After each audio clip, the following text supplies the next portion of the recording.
नमस्कार दोस्तों, स्वागत है आप सभी का हमारे अपने ओजस गोट फार्म मध्य प्रदेश में। आज के वीडियो में हम बात करने वाले हैं बकरे बकरियों की बीमारी के इलाज के बारे में। बकरा बकरी की 99% बीमारियों का इलाज मात्र एक दवा से आप कर सकते हैं, क्योंकि आज के वीडियो में आपको बताने वाला हूं। और जैसा कि आप लोग जानते हैं और आपकी जानकारी के लिए मैं आपको बता दूं कि अगर आप बकरी पालन कर रहे हैं, अगर आपको बकरे बकरियों की बीमारी को समझना और समझकर उनका इलाज करना आ गया तो आप बकरी पालन से बहुत अच्छा पैसा कमा सकते हैं। आज के समय में जो बकरी फार्म बंद हो रहे हैं या जिन बकरी पालकों को नुकसान उठाना पड़ रहा है, जो बोल रहे हैं कि बकरी पालन में पैसा नहीं है, सिर्फ घाटा होता है, उन्हें बकरा बकरी की बीमारी और बकरा बकरी को डायग्नोसिस करने का बिल्कुल भी नॉलेज नहीं है। क्योंकि बकरी पालन में वही बकरी पालक फेल होते हैं जिन्हें जानकारी का अभाव होता है, जिन्हें पता नहीं होता है कि कौन सी बीमारी में कौन सा इलाज करना है, कब बकरा बकरी को क्या देना है। उन सभी चीजों की जानकारी होना बहुत जरूरी है। इन्हीं जानकारियों का अभाव की वजह से बकरी पालन बंद होते हैं। अगर आपको अपनी बकरा बकरी की बीमारी को समझना आ गया और आपने खुद से अगर उसका इलाज कर लिया तो आपका बकरा बकरी जो बीमारी की वजह से खाना पीना छोड़ देता है, कमजोर हो जाता है, वो ग्रोथ नहीं करता है, वो सारी समस्याएं खत्म हो जाएंगी। अगर फीमेल है तो बच्चे का प्रोडक्शन बहुत कम हो जाएगा, उसके बाद मिल्क का प्रोडक्शन, जो दूध की क्षमता होती है, वो भी कम हो जाएगी। तो ऐसे में अगर बकरा बकरी बीमार हो और आपको खुद को इलाज करना आता हो तो आप समय से इलाज कर पाएंगे। जैसा कि हमने वीडियो के शुरुआत में बात की थी कि हम एक ऐसी दवा के बारे में बात करने वाले हैं जिससे कि आप बकरा बकरी की 99% बीमारियों को कम से कम खर्च में ठीक कर सकते हैं। और जो दवा की हम बात कर रहे हैं वो पूरी तरह से होम्योपैथिक है। आप स्क्रीन पर देख पा रहे हैं, इसका नाम है बेल्डोना। जी हाँ, ये बेल्डोना CS200 है, जो कि पूरी तरह से होम्योपैथिक है। अब जैसा कि बकरी पालकों का सवाल होता है कि सर आप दवा जो बताते हैं वो मिलती कहाँ है, तो मैं आपको बता दूं, ये होम्योपैथिक की जो भी शॉप होगी आपके मार्केट में, आपके आसपास क्षेत्र में जहां पर भी आपको होम्योपैथिक दवा मिलती होगी, वहां जाकर आप इस दवा का नाम ले दें कि आपको बेल्डोना CS200 चाहिए, आप इसे लेकर आए।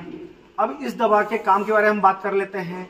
इस दवा को जब भी आपको बकरा बकरी में इस्तेमाल करना है तो आप देखेंगे कि आपके बकरा बकरी में किसी भी तरह का दर्द, शरीर में इंटरनल या एक्सटर्नल, मतलब अंदरूनी या बाहरी की सूजन है या उसे बुखार है, तो आपको डेली बेसिस पे उसका डोज की अगर हम बात करें तो एडल्ट बकरी को 10 बूंद डेली, मतलब 10 ड्रॉप आपको डेली देना है। अगर 10 ड्रॉप को हम ml में काउंट करें तो आधा ml होता है, जो कि आप एक टाइम में दे सकते हैं। मतलब सुबह आपको आधा ml देना है, शाम को आपको आधा ml देना है। अगर आप चाहते हैं कि जो बीमारी उसे हो रही है वो रिपीट ना हो तो आप इस डोज को 10 दिन तक चलाएं। सुबह शाम आपको आधा ml देना है 10 दिनों तक, जिससे कि आप देखेंगे वो बीमारी कभी भी आपके बकरा बकरी में रिपीट नहीं होगी। जैसे मैंने आपको बताया कि दर्द, सूजन, बुखार तीनों में काम करती है ये। और जब बकरा बकरी को बुखार होता है, दर्द, सूजन होता है, तब इंजेक्शन इस्तेमाल करते हैं, जिसमें कि हम पैरासीटामोल और मेलोक्सिकम का कॉम्बिनेशन इस्तेमाल करते हैं, जिसमें मेलोनेक्स प्लस इंजेक्शन आता है। और जैसा मैंने आपको बताया कि इंजेक्शन इस्तेमाल करने में बकरा बकरी को बहुत ज़्यादा समस्या होती है, और आज भी ऐसे बहुत सारे बकरी पालक हैं जिन्हें इंजेक्शन लगाना नहीं आता है। तो ऐसे में आप इस दवा का इस्तेमाल कर सकते हैं। इसके अलावा मैं आपको बता दूं कि जब भी बकरा बकरी में दर्द, सूजन या बुखार की समस्या होती है तो वो खाना पीना छोड़कर एकदम खड़ा हो जाता है, मतलब उसे भूख नहीं लगती है, जिससे कि वो कमजोर होने लगता है। तो ऐसे में आपको दूसरी दवा यूज करनी है, ये भी पूरी तरह से होम्योपैथिक है। इसको भी आप देख सकते हैं स्क्रीन पर, इसका नाम है नक्ष भूमिका, जो कि बकरा बकरी की भूख बढ़ाने में बहुत ज्यादा मदद करता है। जो दवा मैंने आपको पहले बताई, उसको अगर आपको बच्चों को देना है, मतलब छोटे जानवर को देना है, तो आप 3 ड्रॉप से लेकर 5 ड्रॉप तक, मतलब 3 बूंद से लेकर 5 बूंद तक आप डेली दे सकते हैं। इसके अलावा जो नक्ष भूमिका है जिसकी हम बात कर रहे हैं, ये बकरा बकरी की भूख बढ़ाने में बहुत ही ज्यादा पावरफुल है।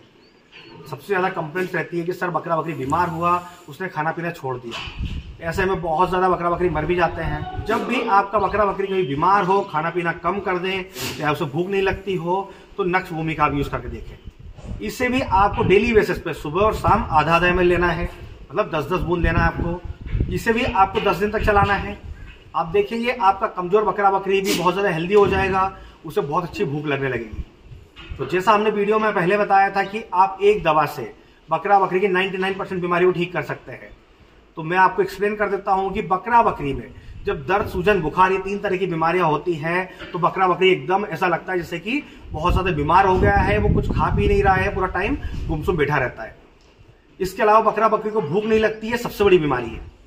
तो इन सारी बीमारियों का सिर्फ आप इन दवाओं से इलाज कर सकते हैं, जो कि बहुत ही कम रेट में आपको मार्केट में मिल जाएगी, और इसका इस्तेमाल करना भी बहुत आसान है। सबसे ज्यादा बकरा बकरियों में लिक्विड पिलाते समय जो प्रॉब्लम होती है वो होती है ड्रिंचिंग निमोनिया की, मतलब उनके फेफड़े में दवा चली जाती है, जिसकी वजह से बकरा बकरी ठीक होने की जगह पर मर जाता है। तो इसकी ड्रॉप अगर आप देते हैं तो बकरा बकरी में कभी भी ड्रिंचिंग निमोनिया नहीं होगा, किसी तरह का साइड इफेक्ट देखने को नहीं मिलेगा। और जैसा आप जानते हैं बकरी पालन में बकरे बकरियों की बीमारी में आने वाला खर्च बहुत ज्यादा खर्च होता है, जिससे बकरी पालक बकरी से जो इनकम लेना चाह रहे हैं उस इनकम में बहुत कम मुनाफा कमा पाते हैं। मतलब जो नेट मार्जिन होता है बहुत कम मिल पाता है, क्योंकि बकरा बकरी की बीमारी में बहुत ज्यादा खर्च आ जाता है। ऐसे में ये होम्योपैथिक दवा यूज करें जो कि बहुत कम प्राइस की आती है, जिससे आप बकरा बकरी की 99% बीमारी को ठीक कर सकते हैं। तो एक बार इन दवा को इस्तेमाल करके जरूर देखें, जिससे कि रिजल्ट आप खुद देख पाएंगे। तो आज के वीडियो में बस इतना ही। अगर आज के वीडियो से रिलेटेड किसी भी तरह का कोई सवाल है तो आप कमेंट बॉक्स में आकर हमसे बात कर सकते हैं, और इसी तरह बकरी पालन से जुड़ी जानकारी के लिए हमारे चैनल से जुड़े रहें। अगर अभी तक आपने हमारे चैनल को सब्सक्राइब नहीं किया है तो सब्सक्राइब कर लें, ताकि समय से बकरी पालन से जुड़ी जानकारी आपको मिलती रहे। तो फिर मिलेंगे एक नए वीडियो में नई जानकारी के साथ। धन्यवाद।